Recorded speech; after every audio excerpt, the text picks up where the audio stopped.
my own moment just watching As you do that, I am just This is really the coolest thing having ever. my own moment just watching you.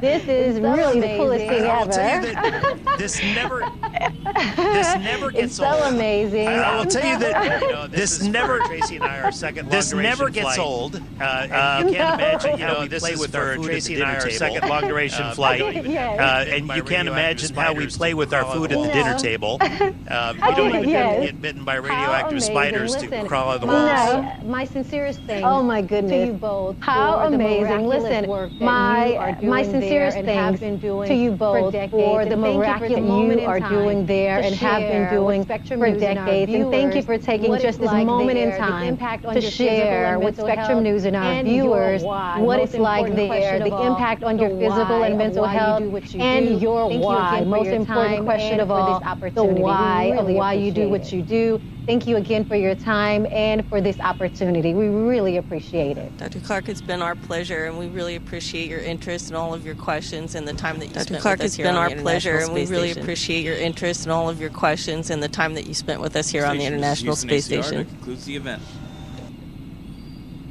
Station, this is Houston ACR. That concludes the event. Thank you to all participants and the station. We are now resuming operational audio. Thank you to all participants and the station. We are now resuming operational audio communications. Copy. Copy.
In terms of our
psychological benefits of spaceflight. They're very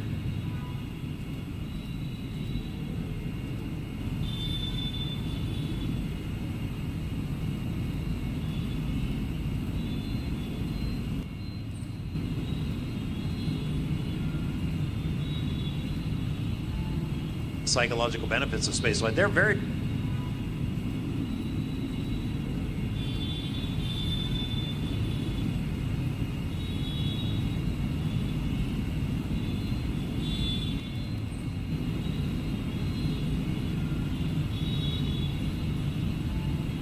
psychological benefits of spaceflight. They're very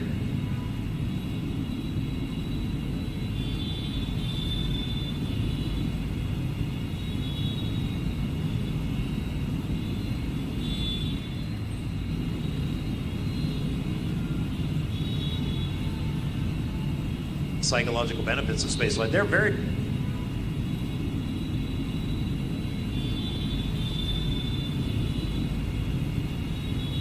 with our teammates and learning how to work in that kind of environment and still be able to produce results is very rewarding. Psychological benefits of spaceflight. They're very Michael, I want to go to you next. As a physician, you know all too well the impact that working in space can have with on the body our as well teammates as the mind. Can and you talk learning about how to work some of the challenges in that kind of environment on the body and still be able to mind produce and what's being results done is to very address rewarding. them? psychological benefits of spaceflight. They're very Michael, I want to go to you next. As a wow, physician, that's you a know kind of a all short too question well with a really, the really impact big that answer. working in space can have And I would on the definitely body not say I know as all well as the about mind. Can either you one talk of those about because we're some of still the learning so challenges much. In that kind of space travel environment on the and body kind and of spent mind the and last what's being done to decade or address so them? kind of working on the knowledge base of space medicine. Michael, I want to go and, to you and next. certainly As a wow, that's physician, kind of you a know short all too question. well But the more we impact learn that and we working look, in the space closer can we have on the body find as well as the that we mind. did Can either you one talk of these about because we're some of still the learning so challenges much. in that kind of Because I just environment on the body and spent mind the and last what's being done to decade or address so them? kind of working on the knowledge base of space medicine. Michael, I want to go and to you muscle next. and As a wow, that's physician, you kind know of a short all too question. well But the the more we impact learn that and working we look, in space closer can we have get on the and body find as well as everything the we mind. really Can you know talk what about space some like of the still learning challenges so much. in that kind of Because I just on the body and spent the mind last and what's being done to decade address them? teachers on the knowledge base of space medicine. Michael, I want to go to you next.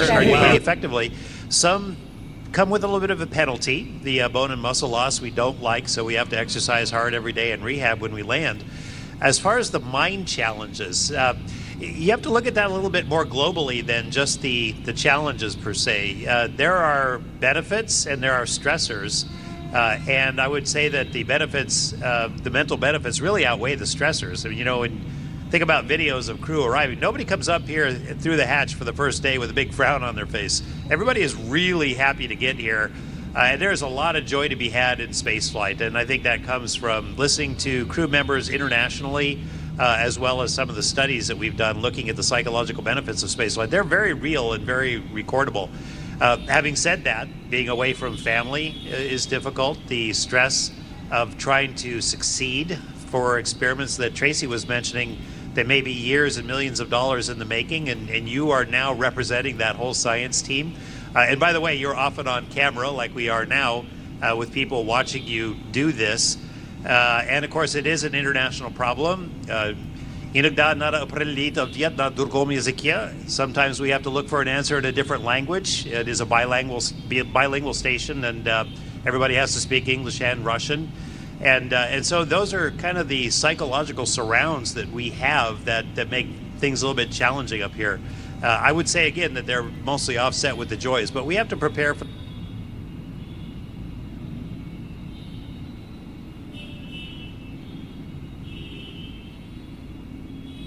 It's a magic answer for some. It's a very comfortable media and a good entertainment. In general, we are not lacking for surrounds what that we have. You might call diversion or amusement, because the novelty, I would say, magic of where we are in zero gravity and proximity to our mother planet is just overwhelming. Everything else is kind of chump change next to that, because the novelty, I would say, magic of where we are in zero gravity and proximity to our mother planet, we won't have is just overwhelming. Everything else is delays and communications. It'll be a very different challenge, because the novelty, I would say, magic. We do need where we are in zero gravity and proximity to our mother planet, but we won't have just overwhelming. Everything else is delays and communications. It'll be a very different challenge, because I would say, magic. We do need where we are in zero gravity and proximity to our mother planet, but we won't have just overwhelming. Everything else is delays and communications. It'll be a very different challenge. I would say, magic. We do need where we are in zero gravity and proximity to our mother planet, but we won't have just overwhelming. Everything else is delays and communications. It'll be a very different challenge. I would say, magic. We do need where we are in zero gravity and proximity to our mother planet, but we won't have just overwhelming. Everything else is delays and communications. It'll be a very different challenge. I would say, magic. We do whatever we are in zero gravity and proximity to our mother planet, but we won't have just overwhelming. Everything else is delays and very different challenge. I would say, magic. We do whatever we are in zero gravity and proximity to our mother planet, but we won't have just overwhelming. Everything else is delays and very different challenge. I would say, magic. We do whatever we are in zero gravity is knowing what we have to come home to. Because the further we are away, the more beautiful our Earth becomes. I would say, magic. We do whatever we are in zero gravity is lower orbit have to come home. We're so close, yet far away, far enough that we can learn more about our planet, learn more about our own bodies in this environment, and perhaps make discoveries that we wouldn't have if we stayed on Earth. And not to mention how much ingenuity has gone into doing what we do. I mean, just the module that we're in this environment is and perhaps make all of the things that it takes to put this together with the whole complement of the International Space Station, not to mention each rack and each individual scientific experiment that is going on just inside this module alone. And so when you think about the potential and what we have accomplished so far and how we have accomplished it together, it's like, why not? So like Mike said, we could probably go on and on and on with our thoughts on that, but thank you for that question. Yeah, I absolutely agree with Tracy, and we'll try not to repeat anything she said. I will note exploration and to a certain point, wise exploitation of space is a good idea. It's a good and logical and right thing. It brings the best and bright.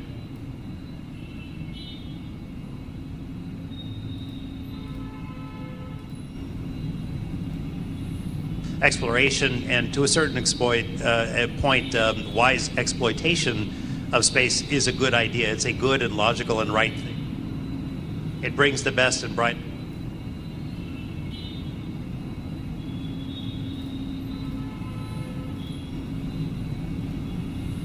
Exploration and to a certain point, wise exploitation of space is a good idea. It's a good and logical and right thing.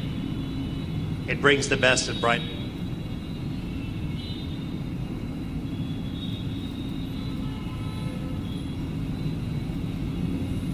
Exploration and to a certain point, wise exploitation of space is a good idea. It's a good and logical and right thing. It brings the best and bright. All of these things. And outward than just the exploration and to a certain point, wise exploitation of space is a good idea. It's a good and logical and right thing. It brings the best and bright. All of these things. And outward than just the exploration and to a certain point, wise exploitation of space is a good idea. It's a good and logical and right thing.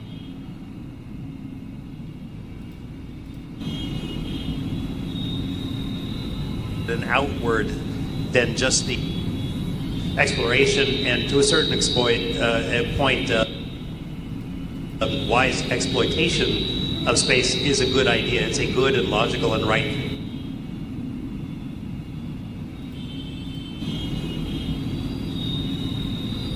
And outward than just the exploration and to a certain point, wise exploitation of space is a good idea. It's a good and logical and right thing.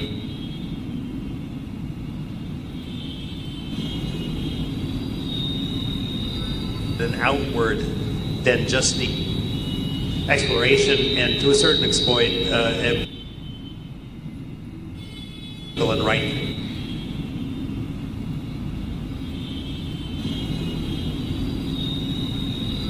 And outward than just the exploration point, and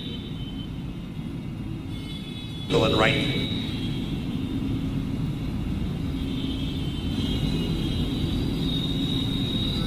And outward than just the exploration point, and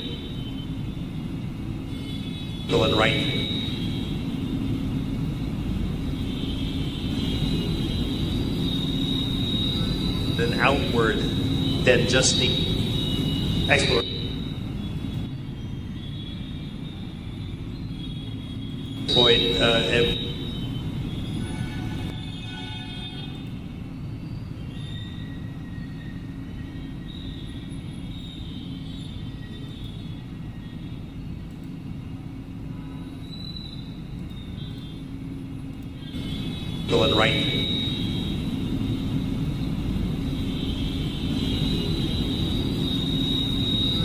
And outward than just the exploration point, and right thing.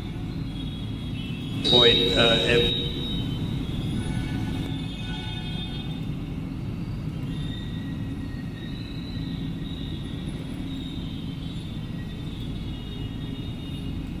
just the exploration point, and right thing.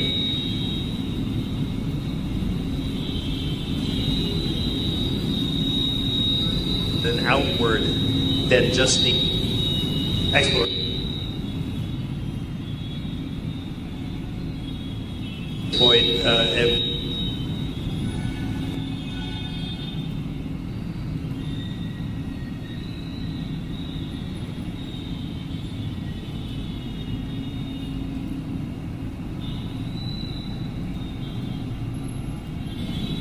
right thing.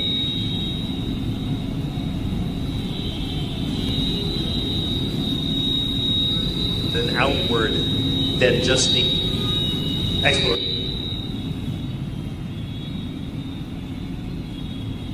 point,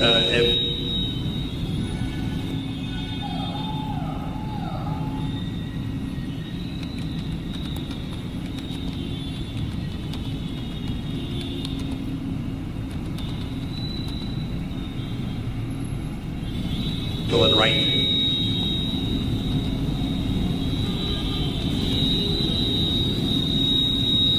Then outward than just the exploration. Point,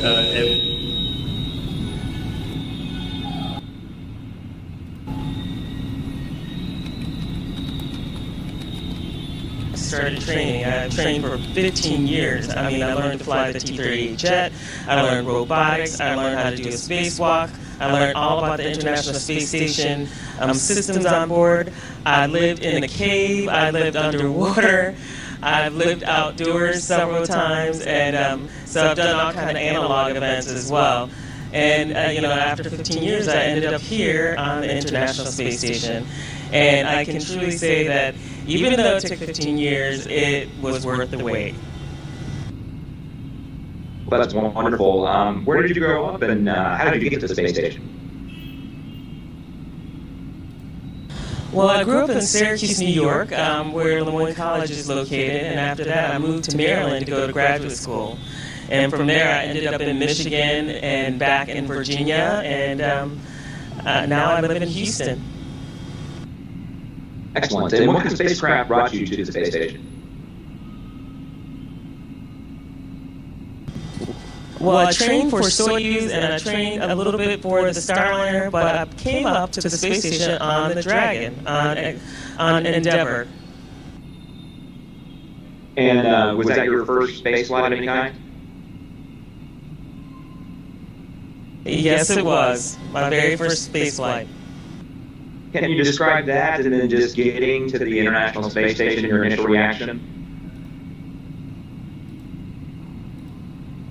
Well, it was an amazing ride. As we were sitting there, we were waiting in the capsule to take off.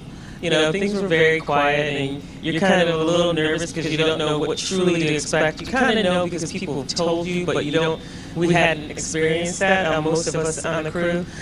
But once the rocket lifted off, it was like a bunch of kids at an amusement park on a roller coaster ride, and we kind of screamed like we were kids, and the surrealness of it all started settling in, and it was amazing to start to see the Earth from that vantage point.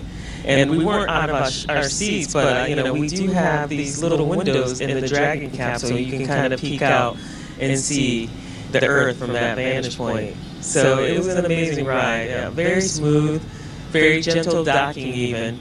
So it was an amazing ride for us. When did you arrive at the International Space Station, and what has your time been there like for you? Well, we've been here since early March. We arrived around March 5th, and we've been here for now 133 days, and which is kind of amazing when I think about how long we've been here. But it's also one of those things where you kind of settle in and you start living here, and you kind of start taking things for granted, like floating, like just floating in the air, and being able to do things, and seeing the Earth from this vantage point though never gets old, and I'll never take that for granted. So it's been a great adventure. I call it an adventure, living here on the space station and working every day. And then we go back home sometime around September 1st. So August 26th is the day that we're supposed to undock, but there's always some give and take in the schedule. So we'll see when we get back. Well, what's it been like, just living in microgravity, having to eating and bathrooms and hygiene and everything like that, just getting used to all that, and then never being able to put your feet firmly on the ground? What's it been like getting used to all that? Well, it's when you first arrive, you are a bull in a china shop, and you're floating around, and you still have the same notions of that things work the same on the ground, but they don't. And so, for example, when you first arrive, if you don't staple down everything